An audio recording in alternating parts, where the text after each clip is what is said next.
Dans ma communauté, nous partageons un langage, le français.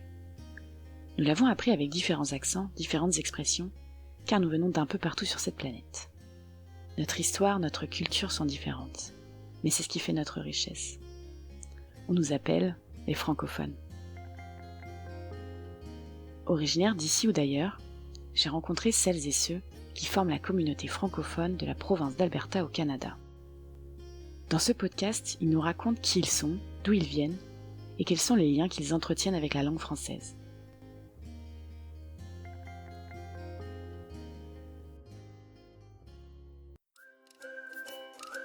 Ce podcast vous est proposé par la Cité des Rocheuses, centre culturel, communautaire et d'accueil francophone en Alberta.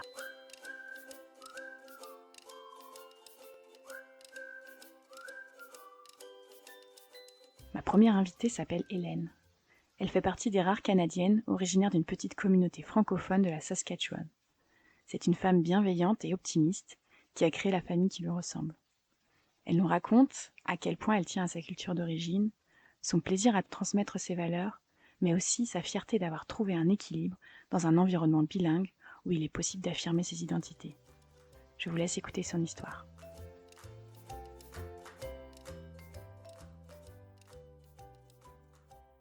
Bonjour, je m'appelle Hélène Clark. Mon nom de famille est Bosch. Alors, j'ai 59 ans. Ça fait 39 ans qu'on est mariés et puis on a 4 beaux enfants qui sont comme moi, sont bilingues. Les parents sont André Bosch et Céline Martin. On a grandi en Saskatchewan sur la ferme, au sud-est de la Saskatchewan. Notre petit village s'est appelé Bellegarde. Ça avait été commencé par des immigrants de la France, de la Belgique. Oui, c'est ça. Alors, tout le monde pourrait s'attacher à des ancêtres qui venaient de la France, de la Belgique. Et puis, c'était du monde ils avaient venu settler. Ils avaient été invités par l'Église catholique pour commencer des paroisses en Saskatchewan. Et puis, ils sont tous venus au début du 20e siècle. Alors, je pense que mon grand-père avait 13 ans, puis c'était comme l'année 1913 ou 15 quand il est arrivé. Pareil avec ma grand-mère, la côté de ma grand-mère. Mon père ses parents sont immigrés de la Belgique. Alors, ce sont des Wallons. Leur première langue était français. Et ma mère, les Martins venaient du Québec depuis quelques centenaires et puis originaires aussi de la France. Alors, on a grandi, notre première langue était français. Mais en même temps, on était dans une petite communauté francophone, mais parmi beaucoup d'anglais autour de nous. Alors, notre langue à la maison, une grosse famille avec beaucoup de cousins autour, notre langue d'enfance était français. C'est là qu'on est allé à l'école. C'était une petite école de la maternelle jusqu'à la 12e année. Alors, et puis tout était en français. Et puis je pense à ce temps-là, il y avait 12 écoles en Saskatchewan qui étaient francophones comme ça. Et puis, c'est comme ça que j'ai eu une bonne fondation, une bonne éducation française. Tous nos cours étaient en français, sauf l'anglais. Et puis, mais on allait à la maison, puis c'était complètement français, mais quand on jouait avec nos amis, on était l'anglais. Là, on parlait l'anglais. C'est comme si c'était plus court. Notre famille, on a tout bien gardé notre français. Mes enfants, mon mari est anglophone de Moose Jaw. Alors, ils sont bilingues. Mais pour moi, quand je les élevais, c'était très important qu'on se parle toujours en français.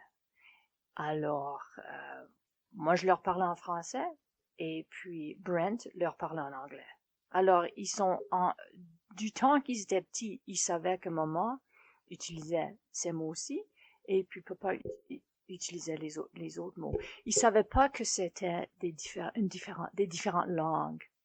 Puis on jouait des jeux avec eux autres. Tu sais, si papa dit window, qu'est-ce que maman dit? Ah, fenêtre. Et c'est comme si eux autres, ils étaient des éponges. Tout ce qu'ils entendaient, ils s'en souvenaient. C'est venu un moment donné où ils commençaient à jouer parmi eux autres, et puis s'ils parlaient l'anglais, je leur demandais de jouer en français. Mais c'est venu un moment où mon mari voulait savoir qu'est-ce qu'ils disaient. Alors, on est juste devenu très confortable de se parler n'importe comment, et puis on n'avait pas de règlement, tu sais, on les disputait pas, mais on était confortable. Mais quand on trouvait qu'on sortait, disons qu'on allait visiter la famille de mon mari, je me sentais un peu mal, plus confortable, parce que je suis devenue, tu sais quand t'es francophone, tu rencontres quelqu'un qui est français, tu veux leur parler en français. Même si t'es parmi un groupe, tu sais, qui se visitent, qui sont sociaux. Et puis pour moi, mes enfants, c'était comme si j'avais une connexion avec les autres. C'était tu sais, tu parles d'un lien, là, c'est comme c'est comme ça qu'on se parlait, nous autres. Tu sais. Et puis, c'est pareil quand je voyais mon frère, ou ma mère, ou mon père, ou ma sœur, on veut se parler en français. Et puis, je me sentais un petit peu confortable pas confortable, quand on était parmi la famille de mon mari, que je me sentais comme s'il fallait que je change, puis je parle à mes enfants en anglais, puis j'oubliais. Et puis, je me ressentais un petit peu de, OK, là, tu sais, on comprend pas ce que tu dis. Ben, c'est parce que je vous parle pas. C'est entre être rude, et puis qu'est-ce qui est plus important? Est-ce que c'était plus important de préserver ma langue, puis mes traditions, ma culture, ou communiquer avec mes beaux-parents Oui! Et puis, mais tu sais, maintenant, quand je sors et puis on est parmi des amis, tiens, puis il y a quelqu'un qui est assis là au party qui est francophone. Ah ben je m'en fous maintenant. Tu sais, je vais leur parler en français, et puis si quelqu'un me comprend pas, ben qu'ils aillent visiter avec quelqu'un d'autre. Tu sais. Et puis euh, c'est comique parce que ma sœur, elle a marié un homme qui est francophone, et puis eux autres sont complètement l'autre direction, eux autres. Ils parlent jamais l'anglais. Alors, même si on est parmi la famille, puis tout ça, eux autres vont toujours se parler en français. Et puis, mais à la table, quand j'ai ma belle-sœur, puis mon mari, et puis on a toujours trouvé, OK, faut se balancer un petit peu, parce qu'on est tous humains. Et puis, on veut garder, on veut garder la famille. Alors, on est tous différents, on a tous des différentes croyances. Qu'est-ce qu'on peut faire pour se sentir confortable? Alors, cette chose, quand tu mélanges des cultures, je trouve que faut juste s'accepter, et puis tout balancer. Tu sais, c'est de la famille, faut s'aimer. Alors, maintenant que mes enfants sont plus vieux, et puis on rencontre des cousins, ou tu sais, du côté de mon mari, et puis on parle des choses comme ça, sont tous un petit peu jaloux. Ben, je dirais pas, mais ils respectent le fait que mes enfants parlent deux langues. Et puis, mais ils disent, oh, je me souviens quand on était jeunes, et tu rentrais dans la chambre, tu parlais à David, personne comprenait qu'est-ce qu'il disait, tu sais. Mais pour des petits, de se rappeler de ça, là, ça a dû avoir un effet quand même sur les parents, et puis tout ça, puis ils en discutaient, tu sais. Mais quand même, euh, on s'aime encore, et puis ça vaut la peine de vraiment, c'est du travail garder une langue. Et puis j'ai toujours dit, faut lire, faut se parler, puis il faut avoir une formation pour apprendre une langue comme il faut. Alors, puis la communauté, tu sais. Mes enfants étaient chanceux parce que ils ont grandi à Regina, alors on avait une paroisse qui était complètement francophone. On avait l'école Monseigneur de Laval, qui allait jusqu'au secondaire s'il voulait. Et puis, avec ça, j'avais trouvé beaucoup d'amis. Alors, ils entendaient, puis ils étaient immersés dans beaucoup de français. Et puis aussi, on avait de la famille, tu sais, autour de nous, des grands-parents qui parlaient français, des tantes puis des oncles. Alors, ils ont été chanceux de cette façon-là. Mais je regarde à ma fille qui est très bilingue, mais elle parle pas le français à ses petits garçons. Alors, elle manque, elle lâche ce lien-là qui est tellement important parce que ça va commencer une habitude. Et puis, elle l'a déjà perdu, tu sais. Alors, même comme quand je gardais mes petits-fils, et puis je disais, je vais leur parler en français. Et puis, ils me répondaient pas toujours en français, mais ils comprenaient. Je pouvais leur expliquer une grande phrase, d'aller chercher quelque chose à la cave. Oh, puis ils comprenaient ce que je disais. Puis ensuite, on était allé en voyage pendant 3 mois, puis quand je suis revenue, c'est comme s'ils me regardaient comme si j'avais 3 yeux. Qu'est-ce qu'elle dit, cette femme-là? Alors, ça prend pas du temps. Ça, tu sais, ça peut changer vraiment vite. Alors, pour moi, ce lien-là, le lien, c'est tellement, c'est tellement important de, si tu as une croyance, garde-le, parce que y a rien de mal avec ça. Et puis, c'est la définition de la personnalité. Tu sais, faut que le monde t'accepte comme tu es. Et puis, je pense que si tu as quelque chose que tu crois profondément dedans, que tu vas le garder. Puis, avec une grand-mère qui parle toujours français, je pense que ça va leur aider beaucoup. Ouais. Alors, j'ai trouvé quand j'ai déménagé ici, même si le gouvernement fédéral avait fait des contacts avec le bureau ici à Calgary, ils avaient dit Hélène Clark s'en vient, elle est vraiment utile, elle est vraiment connaissante dans la communauté francophone, faites certain de ne pas l'oublier, et puis j'ai jamais développé des contacts. C'est comme s'il y avait rien il y avait pas de réseau de former. Puis de temps en temps, je vais rencontrer quelqu'un, comme j'ai prends des leçons de curling, puis le nom du gars, son dernier nom, c'est Cloutier. Puis tout de suite, je demande, est-ce qu'il est francophone? Oui! Alors, je regarde, pour les noms, mais quand même, non, pour dire qu'en Alberta, j'ai eu plus de difficultés à trouver des contacts français. Mais j'ai pas cherché vraiment fort non plus. Oui, c'est une différente étape de ma vie. Les enfants, les 2 filles étaient au secondaire assez avancé, et puis leur intérêt vraiment, c'était de s'impliquer dans les sports. Ils voulaient pas perdre. Ils étaient vraiment talentueux dans le basketball, puis ils voulaient continuer ça au niveau provincial. Alors, pour eux autres, l'éducation, ils ont regardé pour une école secondaire qui avait un bon programme de sport. Notre plus jeune, Michel, il commençait juste à la 7e année à l'élémentaire, alors on a trouvé une bonne école d'immersion. On trouvait l'école francophone pour Michel, c'était trop loin. C'était trop loin de notre maison, puis je voulais pas qu'il passe son temps à être transporté, tu sais, sur les systèmes publics. Alors, on s'est installé ici, et puis vraiment du fait que, regardez, on a encore resté, on avait tellement une bonne fondation, puis des coutumes, une culture à la maison qui était bilingue, qu'ils ont tout gardé. Les filles il y avait un système d'immersion à l'école secondaire, puis on continuait dans le système d'immersion, et puis pareil avec Michel. Alors, on se parle tous encore français. Je pense que c'est quelque chose qu'on va toujours avoir. Alors, on a rencontré beaucoup de gens, les enfants, qui apprenaient leur français, mais c'était indifférent, parce que c'était des anglophones qui apprenaient leur français. Mais quand ils venaient ici, je leur parlais en français. Puis ils aimaient ça parce que il y avait pas d'autres parents à qui ils pouvaient pratiquer leur français. Alors, avec ma recherche que j'avais faite quand je travaillais avec le gouvernement fédéral, 1/3 des jeunes aujourd'hui parlent et comprennent le français à cause de l'immersion. Mais c'est un différent français. Puis ça, c'est correct. C'est mieux que pas l'apprendre. T'sais, alors, au travail,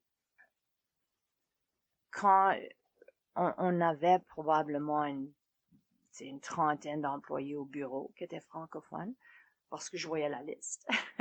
Avec le gouvernement fédéral, on doit toujours offrir le service bilingue. Mais puis on se parlait de temps en temps, mais je les connaissais pas comme, disons, qui travaillaient dans mon groupe.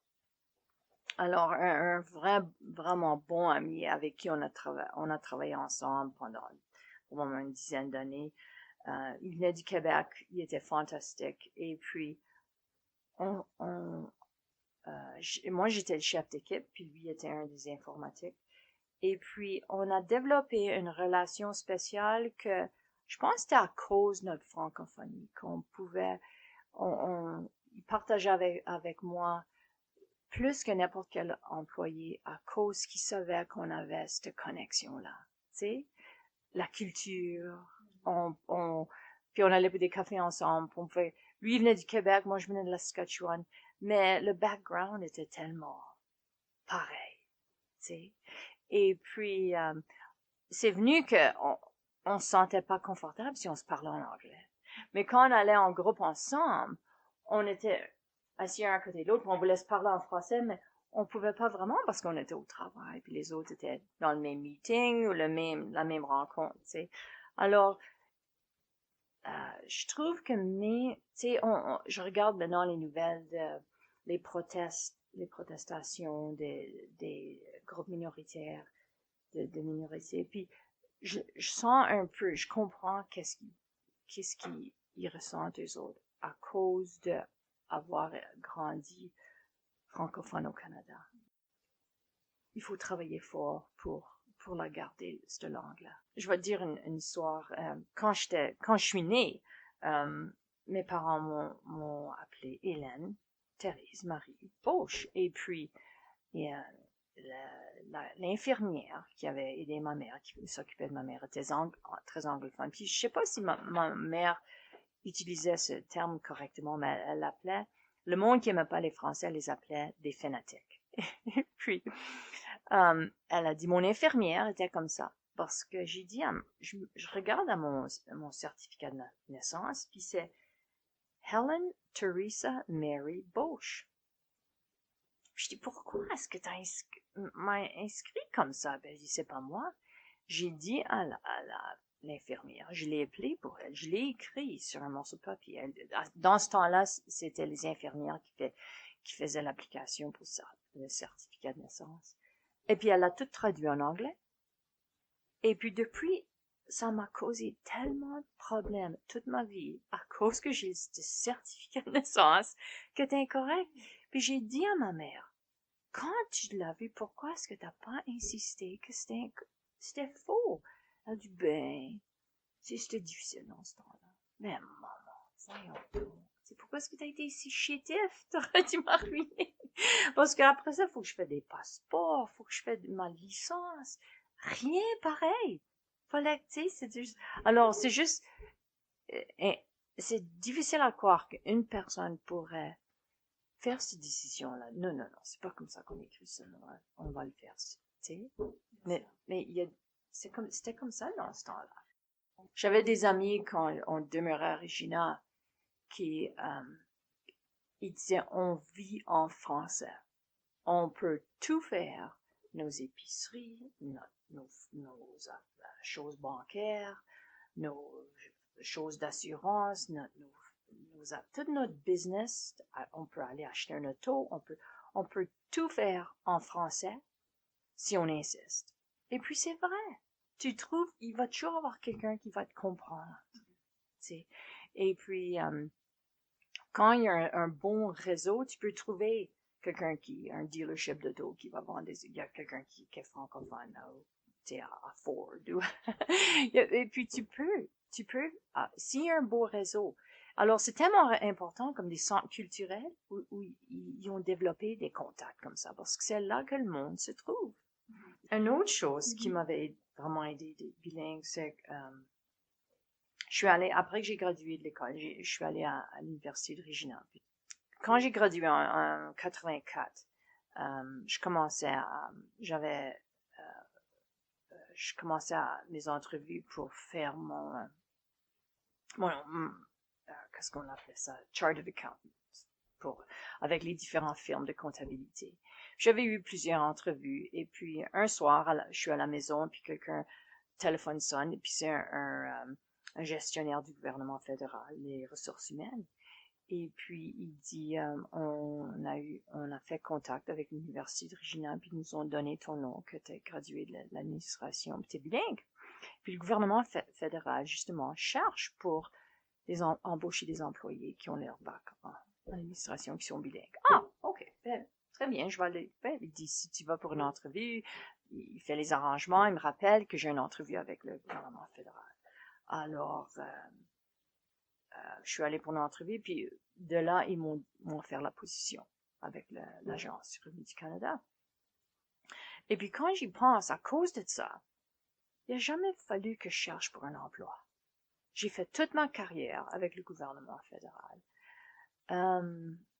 Et puis j'ai eu une vraiment bonne carrière parce que j'ai rentré, même si j'étais vérificateur, comptable, gestionnaire, tout au cours de, j'ai toujours eu cette deuxième, comme une deuxième carrière avec nos headquarters à Ottawa, à Montréal. J'avais été sélectionnée pour faire des conférences avec des jeunes au Parlement à Ottawa, toujours à cause que j'étais bilingue. Personne d'autre n'avait eu ces opportunités-là. Alors, pour moi, c'était un vrai bénéfice. Ça me donnait la diversité dans ma carrière. Et puis, je dis ça à mes enfants, je sais pas qu'est-ce que c'est d'aller marcher, faire des applications, faire des entrevues pour trouver des emplois. Moi, j'ai été embauchée tout de suite à cause que je parlais le français. Et puis, ça a été fantastique pour moi, tu sais. Puis maintenant, quand je retourne je vais voir ma mère qui a 93 ans, pour elle, parler en français, elle pourrait pas le faire, elle pourrait pas visiter pendant des heures de temps avec moi si je parlais seulement l'anglais, tu sais. Et puis c'est leur origine. Et puis pour eux autres, comme pareil avec mon père, ils étaient tellement francophones que je me sens comme si c'est vraiment important que leurs petits-enfants soient capables de faire pareil et puis parler avec eux autres. Et puis c'est juste comme tu dis, un lien que tu peux pas remplacer avec n'importe quelle autre chose. Puis je pense qu'il faut juste prendre les opportunités qui nous sont offertes parce que c'est facile à lire des livres avec un petit enfant, puis commencer les habitudes de lire en français. Puis c'est facile tous les jours quand tu es avec tes enfants de leur parler en français. Ça prend pas plus d'énergie. Et puis quand on a des écoles autour de nous qui nous offrent des systèmes d'immersion, leur envoyer à l'école. Ils vont faire des amis. Il y a des bons profs partout. Et puis au Canada, il n'y a aucune raison qu'on peut pas tous être bilingues. Et puis surtout, si on a des développements à la maison, ça c'est tellement, il y a tellement de valeur autour de ça. J'ai de la famille, on se parle tout le temps. Sur mon frère, ma soeur, ma mère, on se parle tout le temps. Tous les jours. J'ai un appel de 1, 2, alors on se parle en français. Je parle toujours avec mes enfants. Je lis en français. J'ai toujours un roman que j'ai en français. Je trouve, j'ai jamais été une à écouter la radio, la télévision ou la musique en français. Avec ma mère, oui. On a toujours chanté en français. Elle aime Mireille Mathieu, elle a des artistes favoris que je lui aide sur son iPad de lui mettre des chansons francophones. Mais à part de ça, vraiment, ma plus grosse habitude, c'est juste d'essayer toujours de parler français avec mes enfants, ma famille. Je pense que la raison, c'est que en grandissant, on n'avait pas de télé. Et puis, quand la télé a commencé, on avait une station. Puis c'était anglophone. Alors, tu vois comment c'est important pour les jeunes de commencer ces habitudes-là quand ils sont vraiment petits. Puis il n'y avait pas de musique francophone. Mes parents écoutaient pas beaucoup la musique, alors, on n'avait pas cet intérêt-là. Et puis, à lire, j'ai pas grandi à être une grosse liseuse à cause qu'on n'avait pas une bibliothèque disponible. On n'achetait pas des livres. À l'école, c'était vraiment petit. Il y avait une bibliothèque, c'était comme un mur de vieux livres qui nous intéressaient pas. Oui, si les enfants, je voyais qu'ils lisaient comme Harry Potter, ben moi, j'ai lu la série en français. Et puis, des choses comme ça. Je suis vraiment chanceuse parce que mon mari a été tellement bon pour accepter que je voulais que mes enfants soient francophones. Pour lui aussi, c'était important. Puis, qu'est-ce que je m'attendais pas, c'est quand les enfants étaient petits, je leur parlais toujours en français.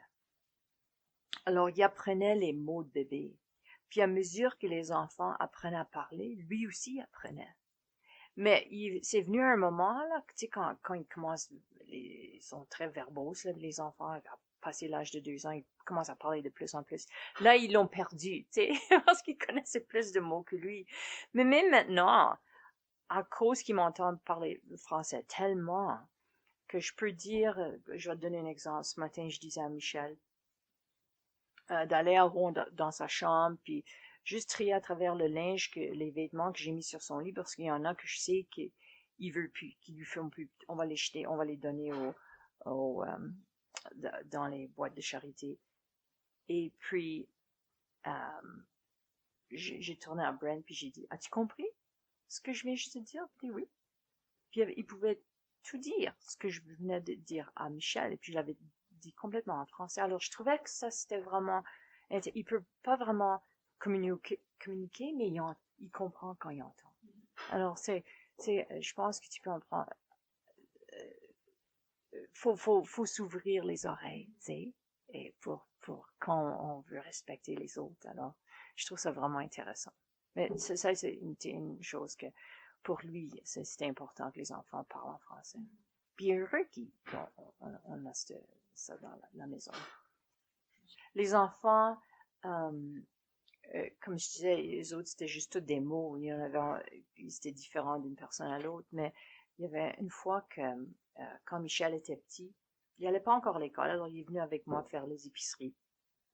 On arrive à la caisse, et puis on se parlait en français, et puis la femme, elle regarde Michel, puis elle dit,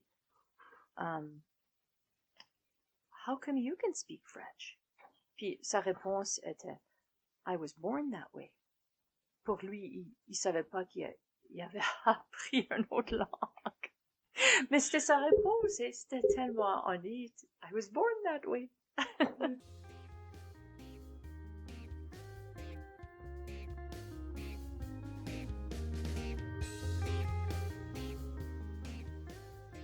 Un grand merci à Hélène pour ce précieux témoignage. N'hésitez pas à partager ce premier épisode avec vos amis, votre famille ou sur les réseaux sociaux. Et je vous retrouve très vite pour un nouvel épisode avec une nouvelle rencontre. Pour tout savoir des actualités de notre centre communautaire et culturel, allez consulter notre site internet www.citederocheuses.com et suivez-nous sur les réseaux sociaux. À très bientôt.